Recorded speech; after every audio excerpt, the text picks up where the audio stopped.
নমস্কার বন্ধুরা, আমি কল্পনা প্রতিদিনের মতো চলে এসেছি। দেখো আরেকটি ব্লগ নিয়ে। কি রান্না করছি দেখো। এখানে করছি আজকে শুক্রবার, জয় সন্তোষী মা।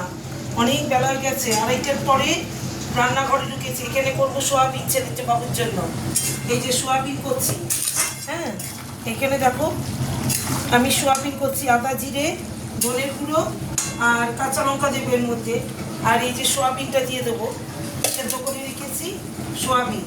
এখানে সোয়াবিন, আর এখানে দেখো কি করছি আসো। এখানে করেছি গরম গরম সাদা ভাত, হ্যাঁ, গরম গরম এক হাঁড়ি সাদা ভাত। এখানে মুগের ডাল করেছি নারকোল দিয়ে, দেখো এখানে মুগের ডাল নারকোল দিয়ে করেছি, কাঁচা মুগের ডাল।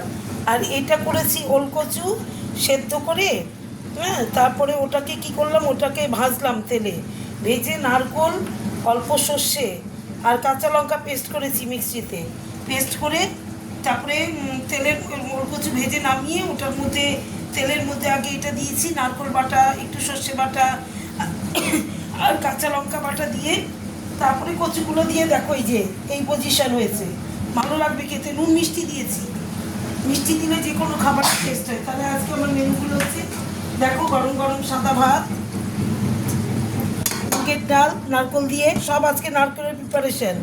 আর দেখো এই যে এটা আমার গাছের নারকোল, আমার বাড়ির না, গাছের নারকোল দিয়ে করেছি এই দেখো। আর করেছি এখানে ওলকচু দিয়ে নারকোল সর্ষে কাঁচা লঙ্কা বেটে করেছি। আর এখানে করছি দেখো এই যে সয়াবিনের তরকারি, এই দেখো কালারটা দেখো। সয়াবিনের সামান্য লঙ্কার গুঁড়ো দিয়েছি আজকে, হ্যাঁ, সামান্য দিয়েছি, বেশি না, নাহলে খেতে পারবে না বাবু। তাহলে আজকে আমার মেনুগুলো এই। আর কি, শুভ দুপুর, টাটা।